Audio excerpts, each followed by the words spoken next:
Pa-share naman mga Lodi. At heto na po ang 5 naunang mag-comment at 5 napili ko. Comment lang po kayo kahit hindi kayo una baka mapili ko kayo. Heto na ang una na si Lodi Juanito Jr. Veloces, Lodi JCM Pete, Lodi Domingo Duaso, Lodi Michael Malig, Lodi Kuya Chonlizer, Lodi Jason Aquino salamat po sa pag-share, Lodi Jessel Amadeo, Lodi Ruel Bauer, Lodi Ace Arma, Lodi Jaon Buat ng Paranas Samar, Lodi Ronel Soriao. Maraming salamat po sa inyong lahat, at kung bago ka pa lang dito, baka naman. Ika-70 kabanata, sa pagpapatuloy. Makikita ang inn mula sa labas, nakatayo ng tahimik sa gilid ng daan habang ang mga tao ay naglalakad sa paligid nito.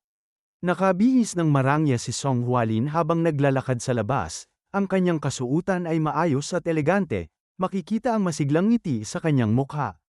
Masaya niyang sinabi, "Kailan ka pa bumalik?" Sumagot ang ating bida habang masayang napangiti, ang kanyang ekspresyon ay puno ng magaan na pakiramdam. Tumingin siya kay Song Hualin at sinabi, na may biglang nangyari, kaya kailangan kong umuwi. Kailangan ko ring bumalik agad, namumula ang mukha ni Hualin habang nakangiti, bahagyang iniiwas ang tingin na tila nahihiya. Sa malambing na boses ay sinabi niya, na ganoon ba? At habang iniisip niya ito, sinabi niya sa isip na bigla siyang bumalik, pero pinuntahan niya pa rin ako, ha? At masayang tinanong niya ang ating bida, may maliwanag ng ngiti sa kanyang mukha, na kumusta ang Wuhan? Napahinga ang ating bida at bahagyang ipinikit ang kanyang mga mata bago sumagot. Sa kalmadong tinig ay sinabi niya, na mas magulo roon kaysa rito. Mas marami ring tao, patuloy silang naglakad sa daan habang magkatabi, at may bahagyang ngiti si Hualin habang nagsasalita.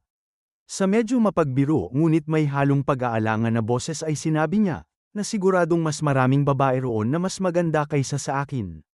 Sumagot naman ang ating bida sa kalmadong boses, marahil. Ngunit nang lumabas ang salitang yun sa kanyang bibig, bigla siyang nagulat sa sarili niyang sinabi. Agad na napatingin ang ating bida kay Hualin, at bahagyang napakagat siya ng labi, halatang nagulat at medyo nahihiya sa mismong reaksyon niya. Tumingin naman si Hualin sa kanya, ang mukha ay namumula at ang kilay ay bahagyang nakasalubong, habang ang mga mata ay kumikislap sa halong selos at inis. Napaihem naman ang ating bida, inilagay ang kamao sa unahan ng bibig, bahagyang pinagpapawisan ngunit tahimik pa rin ang titig sa unahan. May panguuyam namang sinabi, ni Hualin, ibinuka ang kanyang kamay at nakapikit ang mga mata, oo, malaking lungsod yun. Kaya siguradong maraming babae na mas maganda kaysa sa akin. Halata ang bahagyang biro at pagpapatawa sa kanyang tono, ngunit may halong hiya at kuryusidad sa ekspresyon niya. Tumingin naman ang ating bida kay Hualin at sinabi ng kalmado, na gayunpaman. Ang mga babaeng mas maganda sa iyo. Ngunit bigla niyang pinutol ang sinabi, na para bang nagdalawang isip. Napatingin naman si Hualin, ang mukha ay namumula. At ang mga mata ay kumikislap habang naghihintay ng kasunod na sasabihin niya. Pumikit ang ating bida, huminga ng malalim, at sa kalmadong tinig ay sinabi na paminsan-minsan lang kung umiiral.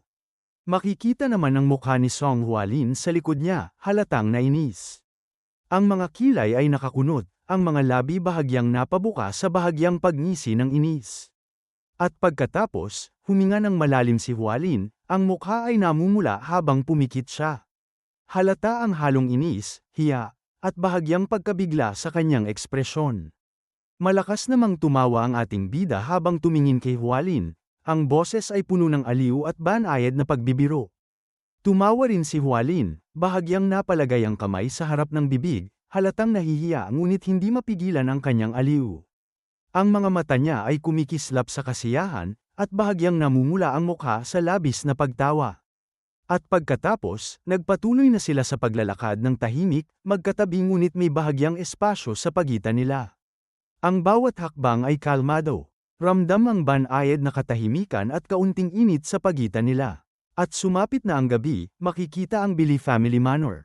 Makikita ang papel na inabot sa kanya habang sinasabi na ang code ay ganap ng na-decode. At ayon sa nakasulat na itinakdang buwan, itinakdang oras, probinsya ng Henan, pamilyang Kyo sa Fangcheng. Nakatingin ang ating bida dito na sinabi pa niya na ang ibig bang sabihin ng itinakdang buwan at oras ay ngayong buwan? Tumugon ito sa kanya na eksaktong 8 araw mula ngayon. Nakatingin ang ating bida sa ibaba habang sinasabi niya sa isip na ibig sabihin ba nito ay kailangang magtipon sa pamilyang Qiu sa Fangcheng, Henan, sa loob ng 8 araw. Kung sa Fangcheng sa Henan ito, kaya itong marating. At pagkatapos sinabi ng ating bida dito na maraming salamat po sa inyong tulong. Tumugon ito sa kanya na hindi na kailangan magpasalamat. Tumingin ito sa kanya at sinabi na pero, ito ba ay marahil na mapanganib na trabaho? Tumugon ang ating bida sa kanya na siguro. Mariin na nakatingin sa kanya ang matanda, ang mga mata ay puno ng pagsusuri at kaunting pagdududa. Sandali siyang napahinga, huminga ng malalim, at bahagyang nagpakalma sa sarili bago muling ipagpatuloy ang usapan. Nakangiti, sinabi ng ating bida sa kanya, na pero, pakiusap, huwag kayong masyadong mag-alala. Ang tono ng boses niya ay banayad at kalmado, puno ng tiyaga at pagpapakumbaba, na nagpapakita ng pag-aalaga at respeto sa matanda. Habang tumatayo ang matanda, mariin niyang sinabi, na hindi na ako mahuhulog sa bitag sa susunod. Habang tinagaw ng ating bida ang sulat, tumawa siya at sumagot na huli na ang lahat. Ngayon ay alam ko na kung anong uri ng bitag ang kailangan. Nakatalikod ang matanda, nakapikit at may halong inis sa mukha, halatang nag-iisip at nagbabalik tanaw sa mga nangyari. Samantala, ang ating bida ay tumayo na rin mula sa pagkakaupo. Nakatingin ang ating bida sa matanda, habang iniisip sa kanyang sarili, na gayon paman. Hindi naman niya sinabi na hindi siya tutulong, di ba? At pagkatapos, makikita ang Henan Province. Isang lalaki ang makikita, nakasuot ng sombrerong selukot, habang naglalakad sa kalsada at sumasabay sa mga tao. Ito ay ang ating bida, nakabalat kayo habang maayos na naglalakad sa kalsada, at bigla siyang napatingin sa gilid. Nakita niya pala ang mga taong may dalang regalo, ang ilan ay may maliliit na kahon, ang iba'y nakapulupot na maayos sa tela o papel. Halata ang kasiyahan at excitement sa kanilang mga mukha, may mga ngiti at mahinang tawanan habang naglalakad sa kalsada. Mula sa kanyang unahan tinanong niya ang isang tao na saan papunta ang lahat. Lumingon ito sa kanya at tumugon na ngayong araw ang kaarawan ng patriarch ng pamilyang Qiu. Napaseryoso siya ng tingin at sinabi sa kanyang isip na kaarawan ng patriarch ng pamilyang Qiu. Ang mga kaarawan ay madalas na petsa kung kailan ginagawa ang mga lihim na pagtitipon sa mundo ng martial arts. Dagdag pa niya na dahil maraming tao ang nagtitipon, maaari silang magkita ng hindi nakakakuha ng atensyon. At ilang sandali pa, makikita ang Qiu Family Manor, at ang mga tao ay patuloy na pumapasok dito. Sinabi ng tagatala sa nakapila, mariin ngunit kalmado, na taga saan ka? Hindi siya nagsalita, imbes, isinulat lamang niya ang impormasyon sa listahan. Nang makita ito ng lalaking tagatala, agad siyang nagulat at napasabi sa isip, Jiaobi, halata ang pagkabigla sa kanyang mukha. Dagdag pa niya na ang pangalang ito ay pagmamay-ari ng may-ari ng lihim na mensaheng isinulat. At pagkatapos, tahimik siyang umalis. Habang mahigpit na humawak sa kanyang selukot, pinagmamasdan siya ng lalaking tagatala, ang mga mata ay puno ng pagtataka at bahagyang pagkabigla sa misteryosong presensya ng naglakad. Naglakad ang ating bida papunta sa pintuan. At ilang sandali pa, makikita ang loob ng manor. Ang mga tao na nasa loob ng manor ay makikita, abala sa kani-kanilang pag-uusap sa bawat isa. Ang ilan ay nakatayo sa maliit na grupo, nagbubulungan at nagkikihiyaw ng bahagya, habang ang iba naman ay nakaupo at mahinahong nakikipag-usap sa malalim na tono. Tumingin ang ating bida sa paligid, maingat na sinusuri ang bawat galaw ng mga tao sa loob ng manor, habang iniisip sa kanyang sarili, na bakit itinago ni Jiaobi ang petsa at lugar ng pagtitipong ito sa anyo ng code. Dagdag pa niya na mariin na nakatingin na isa itong lugar kung saan kahit sino ay pwedeng dumalo, hindi ba? Bigla naman siyang nagtataka at napatingin sa kanyang unahan, ang mga mata ay kumikislap sa halong pagkagulat at pag-usisa.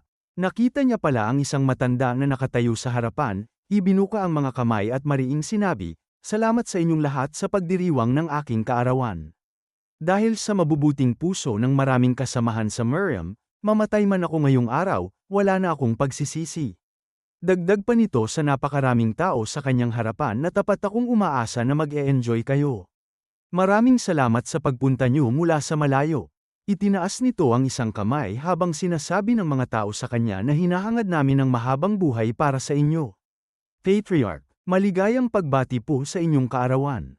At pagkatapos ay napatitig ito sa kanyang harapan ng tahimik. Nakita niya pala ang ating bida na matalim na nakatingin sa kanya ng tahimik. Bigla namang napatingin ang ating bida sa gilid nang may nagsalita na ikaw si dakilang mandirigma ang Zhao, tama. Dagdag pa nito sa kanya na pakiusap, sumunod ka sa akin. At pagkatapos, makikita na sumunod siya sa babaeng tumawag sa kanya, tahimik ngunit maingat ang bawat hakbang. Pinakiramdaman niya ang paligid, ramdam ang seryosong tingin niya. Bahagyang napalaki ang mga mata ng ating bida nang napatingin siya sa unahan, halatang nagulat sa isang tao na kanyang nakita. Nakita niya pala ang tagabantay sa pintuan, nakatayo ng tuwid at alerto, may mahigpit na tingin at disiplinadong posture. Ang katawan ng tagabantay ay handa sa anumang kilos, habang ang mga mata ay maingat na sumusuri sa bawat papasok o lumalabas sa Qiu family manor. Napahawak siya sa kanyang selukat na sinabi sa isip na isang eksperto. Isang tao na mas nakakatakot pa kaysa kay Yanhua. Dagdag pa niya habang nakalampas na siya dito na bakit narito ang isang tao na kasing husay niya. At makikita ang mga seryosong tingin nilang dalawa sa unahan, ang tagabantay at ang ating bida. Ang bawat mata ay puno ng pagsusuri at maingat na pagtatasa, ang tagabantay ay nagbabantay sa awtoridad ng Qiu family manor, samantalang ang ating bida ay matalim, alerto. At sinusuri ang sitwasyon bago gumawa ng anumang galaw. At nang makapasok siya, agad na sinuri ng ating bida ang paligid, ang mga mata ay mabilis na kumikilos, sinusukat ang bawat galaw, tao, at sulok ng Qiu family manor. Mula sa isang sulok, nakita niya ang mga tagabantay ng manor, nakatayo ng tuwid at alerto, bawat isa ay may disiplinadong posture at matalim na tingin sa paligid. At makikita ang mga mukha ng mga tagabantay, seryoso at matalim ang tingin, bawat isa ay puno ng disiplina at alerto. Ang kanilang ekspresyon ay hindi nagpapakita ng emosyon, tanging ang pagiging handa at pagbabantay sa manor ang halata. Seryosong nakatingin ang ating bida sa gilid, habang iniisip sa kanyang sarili, na ang dalawa ring ito ay talagang bihasa. May mga eksperto ba sa ganitong antas sa isang lugar na tulad nito? Napatingin ang ating bida sa gilid, ang mga mata ay matalim at alerto. Nakita niya pala ang mga tao na bagong dating na pinangungunahan ng tagabantay na nasa pintuan kanina. At pagkatapos, sinabi nito ng malinaw at may awtoridad, ako si Shen Huang. Bago tayo magsimula, susuriin ko muna ang imbitasyon. Nagulat naman ang ating bida, at napasabi sa sarili na imbitasyon. Napatingin ang ating bida sa mga papel na nilalagay sa malaking tasa ng mga ito. Makikita naman ang pagtataka ng ating bida, ang kanyang mukha ay seryoso at matalim ang tingin. Sinabi pa niya sa isip habang nilalagay nito ang sulat na kaya pala iyon ang papel na nakatago sa loob ng arrowhead. Ito ba ang dahilan kung bakit itinago ito ni Zhao Bi sa halip na itapon? At makikita ang papel na lumulutang sa tubig ng mangkok. Ang manipis nitong ibabaw ay dahan-daang gumagalaw sa banayad na agos. Ilang sandali pa, makikita ang tinta na nagkalat sa papel, kumakalat ng unti-unti sa tubig. At makikita na bawat isa sa mga naroroon ay maingat na naglalagay ng papel sa mangkok, habang nakatingin ang ating bida sa kanila. At ilang sandali pa, siya na ang kasunod, habang matalim na nakatingin sa kanya ang tagabantay. Inilagay niya ang kanyang papel sa mangkok. Dahan-dahan itong lumutang sa ibabaw ng tubig. Pinagmasdan naman ito ng tagabantay ng tahimik. Nakatutok ang kanyang mga mata sa mangkok habang dahan-daang lumulutang ang papel sa tubig. At ilang sandali pa, kumalat na rin ang tinte sa papel na inilagay niya. Dahan-daang umusbong ang mga bakas ng tinte sa ibabaw ng papel habang ito ay lumulutang sa mangkok. Tahimik lamang siya habang ang tagabantay ay nakapikit at nakatalikod sa kanya. At ilang sandali pa, makikita ang mukha ng ating bida na nakapikit at bahagyang nakangiti. Ang ngiting yun ay hindi malawak, kundi isang payapang ngiti na tila may napagtanto. Ngunit sa hindi inaasahang sandali, isang guhit sa hangin ang makikita. Para itong mabilis na hiwa na biglang lumitaw sa gitna ng katahimikan. Mabilis pala siyang inatake ng tagabantay. Sa isang iglap ay gumalaw ito at naglabas ng matalim na atake patungo sa ating bida. Ngunit agad itong naiwasan ng ating bida. Sa mabilis na paggalaw ay bahagya siyang umatras at nakaiwas sa mapanganib na hiwa. Gayunpaman, tinamaan ang kanyang suot na selukat. Napatingin siya rito habang bahagyang nakaliyad ang ulo dahil sa pag-iwas sa atake. Ang kanyang katawan ay nakahinto sa posisyong yun, tila isang sandaling nagyelo matapos ang mabilis na pangyayari. Agad siyang tinutukan nito ng espada ng tahimik. Walang kahit anong sinabi ang tagabantay habang itinutok ang matalim na dulo ng espada sa kanya. At sinabi nito ng seryoso na hindi ikaw si Xiaobi. At agad na sumunod ang ibang tao na nasa silid. Kumuha rin ng espada at itinutok sa kanya. Ang bawat isa ay seryoso at maingat, walang sinasabi, ngunit ang kanilang presensya ay nagdadagdag ng tensyon sa paligid. Tinanggal niya ang kanyang suit na jacket habang sinasabi na hindi mo naiintindihan kung ano ang ibig sabihin ng imbitasyon, ha? Dagdag pa niya na kung ang tatawagin mo lang ay mga pamilyar na mukha, bakit kailangan pang gumawa ng imbitasyon kung pwede mo naman silang sabihan lang na pumunta? At dito na po nagtatapos ang ika-70 kabanata.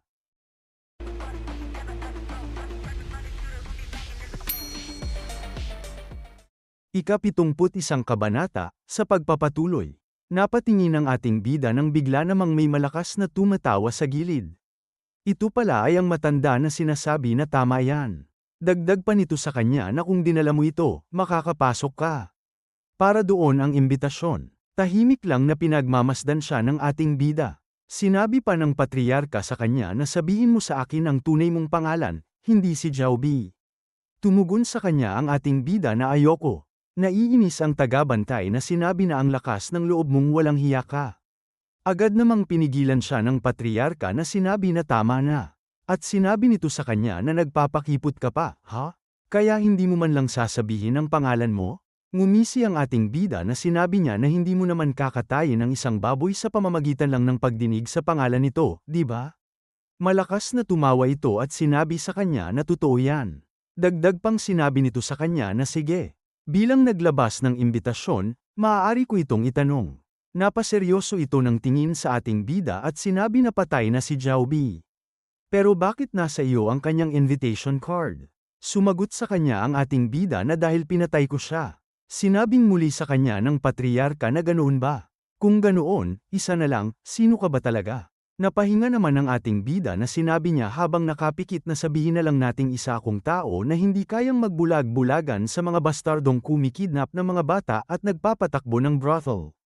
Biglang nag-iba ang tingin sa kanya ng patriarka. Nakangising sinabi pa ng ating bida sa kanya na ngayon, ako naman ang magtatanong. Ibinuka niya ang kamay na tinanong na ano ba talaga ang lugar na ito. Tumugon sa kanya ang matandang patriarka na ibinuka din ang kamay na sinabi na gaya ng nakikita mo. Tumatanggap kami ng mga panauhin bilang pagdiriwang ng aking kaarawan. Ang mga tao rito ay mga piling panauhin. Nakasalubong ang kilay ng ating bida na sinabi dito na huwag kang magpaligoy-ligoy, ipaliwanag mo ng malinaw. Sinabi ng matanda sa kanya na layunin naming baguhin ang mundo ng martial arts. Napasalubong ng kilay ang ating bida na nakangising sinabi niya na baguhin ito sa bago. Ibinuka ng patriarka ang kamay na sinabi niya sa ating bida na ito ay tungkol sa isang makatarungan at nagtutulungang martial world. Kaya naman nagtitipon kami ng mga talentadong tao. Dagdag pa nito habang makikita ang mga ito na hindi ang lumang martial world na pinamumunuan ng mga makalumang paksayon, kundi isang bagong martial world na nililinang ng mga batang mandirigma na tulad mo. Napahinga na lang ang ating bida na bahagyang napatungo ng ulo sa kanyang narinig. Muling sinabi sa kanya ng patriarka na bakit ka tumatawa. Nakapikit siyang sumagot na isiping magsasalita ka tungkol sa pagiging makaluma. Tumingin siya dito at sinabi pa na hindi ka na rin naman mukhang bata, alam mo yon. Sa narinig ng matanda buhat sa ating bida muling tiningnan siya nito ng masama.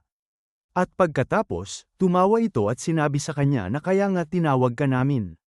Nakangisi ang ating bida na sinabi sa patriarka na mas mabuti pang sabihin na lang na gusto niyo ring dominahin ang mundo ng martial arts. Sumagot sa kanya ang patriarka at sinabi na ang paghahangad ng isang dakilang layunin ay laging nagdadala ng mga maling akala at inggit. Napangiti ang ating bida na sinabi niya na sige, isipin na nating nagkamali ako ng hinala. Dagdag pa niya habang ibinuka ang kamay na kaya, anong ibibigay niyo sa amin kapalit ng pakikilahok sa gawaing yan? Sinagot siya ng patriarka na kapangyarihan. At mula sa likod nito makikita ang isang tao na may mga dalang pills. At makikita ito na sinabi pa sa kanya na ang heavenly energy pill. Isang banal na elixir na agad nagbibigay ng katumbas ng 3 taon na inner key. Sa narinig ng mga tao, agad silang nagulat. Ang ilan ay bahagyang napatingin sa isa't isa, halatang hindi inaasahan ang alok na heavenly energy peel, habang ang iba naman ay napanganga sa pagkabigla at interes. Sinabi pa ng patriyarka na bukod dito, tuturuan ko kayo ng mas mataas na antas ng martial arts kaysa sa mga natutunan nyo hanggang ngayon. Napatingin naman ang mga ito sa ating bida habang sinabi pa ng patriyarka na ang mga makakapatay sa taong yon ay makukuha rin ng kanyang heavenly energy peel. Makikita ang mga mata ng mga ito na napalaki sa galak nang marinig ang pangakong yun, bawat isa ay puno ng pagkasabik at interes. Tahimik silang nakatingin sa ating bida, sinusukat ang kanyang kakayahan at posibleng reaksyon. Napasalubong naman ng kilay ang ating bida, na seryosong nakatingin sa mga ito. At ilang sandali pa, makikita na may biglang sumugod sa kanya. Ang galaw ay mabilis at walang abiso, tila isang sandaling pagsalakay na punong-puno ng tensyon. Tinusok siya ng espada, ngunit agad na naiwasan ng ating bida ang matalim na talam. Sa mabilis na reflex, humakbang siya sa gilid, maingat na iniiwasan ang atake habang nananatiling matatag ang balanse. Ang espada ay dumaan lamang sa hangin, nag-iwan ng maliit na tunog ng hiwa. At sa mabilis na atake, binigyan niya ito ng napakalakas na siko sa panga. Ang impact ay matindi, at ikinaangat ng ulo ng kalaban ang ulo nito, halos mawala ng balanse. Makikita ang dugo nito sa mukha, tumatalsik mula sa pinsala sa panga, na nagpapakita ng matinding impact ng suntok. Halata na tila nawala na agad ng malay ang kalaban, ang katawan ay bahagyang bumagsak at humina sa puwersa ng atake. Habang tahimik niya itong pinagmamasdan, bumagsak ito sa sahig, sa gilid ng ating bida. Ang katawan ng kalaban ay humina at nakadapa, habang ang dugo sa mukha ay patuloy na dumadaloy mula sa pinsalang natamo. Nagulat ang patriyarka at ang tagabantay sa kanilang nasaksihan. Ang kanilang mga mata ay kumikislap sa pagkabigla, habang ang katawan ay bahagyang napahinto sa galaw, halatang hindi inaasahan ang biglaang lakas at husay ng ating bida. Napalaki naman ang mata ng isang ito, na tahimik na nakatingin sa ating bida. Sinabi nito habang kukuha ng heavenly energy pills, nakakainin ko lang ang sa akin. Na nakatingin naman sa kamay nito ang naghahawak sa mga pills. Napatingin ang mga ito sa ating bida habang sinasabi na yan ba talaga ang heavenly energy pill. Nakapikit na bahagyang tumungo ng ulo ang ating bida na sinabi niya na ipagpalagay natin. Gusto mong duminahin ang mundo ng martial arts. Ngayon, may ilang heavenly energy pills sa iyong mga kamay. Dagdag pa niya habang makikita ang patriyarka na kakainin mo ba ang mga ito para dagdagan ang iyong inner key o tatawag ka ng kung sino na hindi mo naman kilala para pakainin siya. Bigla namang napaseryoso ng tingin nito sa kanya. Nang biglang napalaki ang mga mata nito sa gulat. Isang espada pala ang tumusok sa katawan nito. Halata ang pagkabigla sa mukha ng ating bida nang makita ito, mabilis at hindi inaasahan ang pangyayari. Gawa pala ito ng patriyarka na seryosong nakatingin sa kanya pagkatapos niya itong saksakin. Napasabi naman ng ating bida sa isip na napakabilis na espada.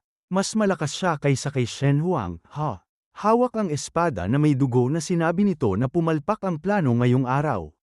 Tumalikod dito sa kanya habang sinabi pa na iligpit niyo rin ang bastardong yun. Agad namang sumugod sa ating bida ang mga ito. Ang galaw nila ay mabilis at sabay-sabay, bawat isa ay handa at determinadong umatake. Naghanda siya, tila sasalubungin ang mga ito. Isang malakas na atake ang ginamit niya gamit ang buong katawan, at makikita ang lakas ng impact nito. At pagkatapos, hinanda niya ang kanyang kamay, nakatuon ang bawat kalamnan at galaw sa susunod na atake. Ang posture ng ating bida ay matatag at alerto, ang mga matay matalim, sinusuri ang bawat posisyon ng kalaban. At malakas niyang pinatama ang suntok sa isang kalaban. Ang impact ay matindi, ang katawan ng kalaban ay bahagyang napatalsik at napabigat sa puwersa ng suntok. Tumingin naman siya sa gilid, ang mga matay matalim at alerto, sinusuri ang paligid at bawat galaw ng natitirang kalaban. Agad niyang naiwasan. Ang pagtaga ng espada ng kalaban, mabilis ang reflex at maingat ang kilos upang hindi matamaan. Sa sandaling yun, naghandang bumawi ng atake ang ating bida dito. Malakas niyang winasiwas ang kanyang kamay, at agad na ikinaangat ng ulo ng kalaban ang katawan nito sa puwersa ng galaw.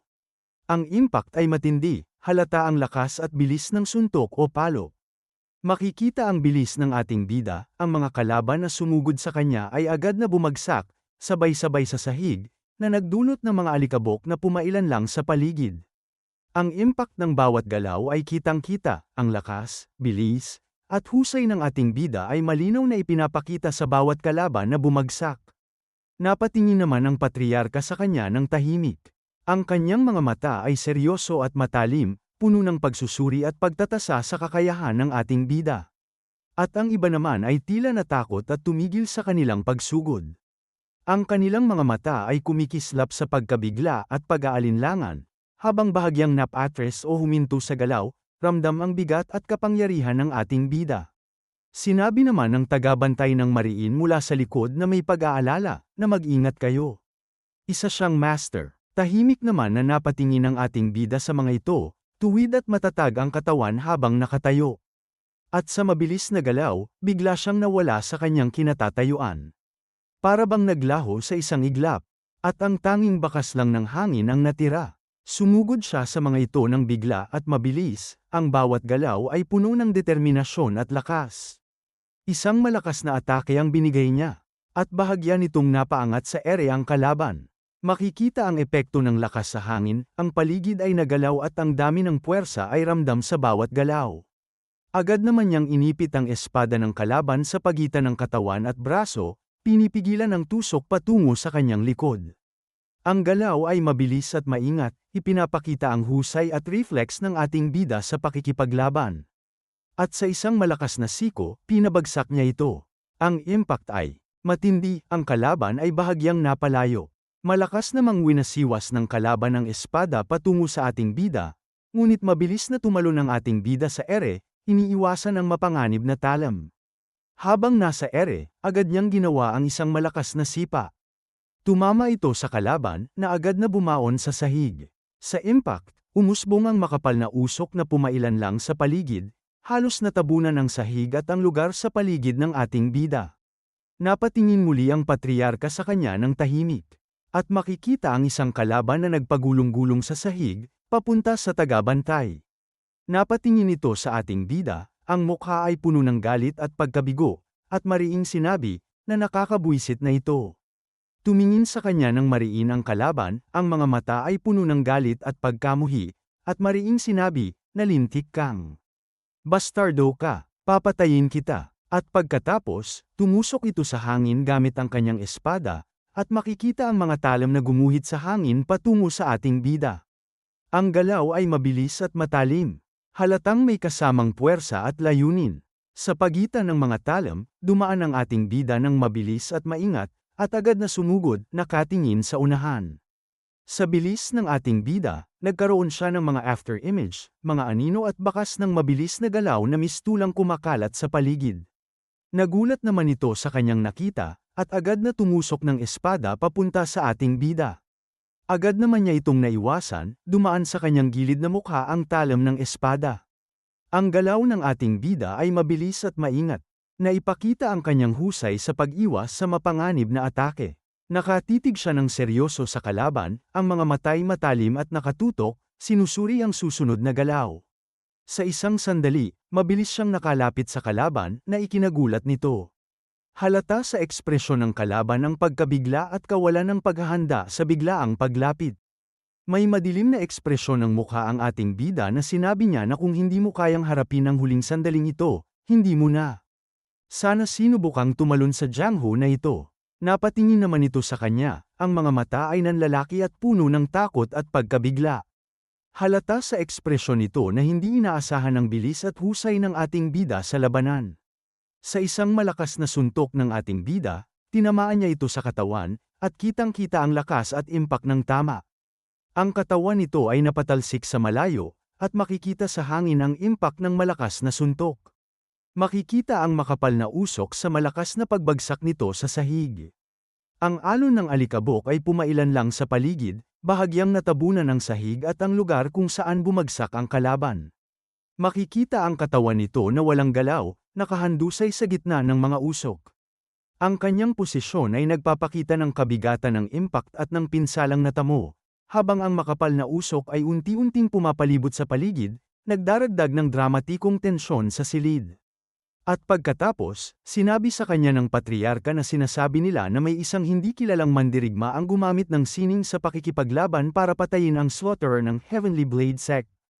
Seryosong nakatingin ito sa kanya at sinabi pa na kaya, ikaw pala yon. Napangiti lang ang ating bida habang nakatingin sa kanya. Ang ngiti ay bahagyang misteryoso at matatag, nagpapakita ng tiwala sa sarili at kalmado sa kabila ng tensyon sa paligid. At dito na po nagtatapos ang ika-71 kabanata.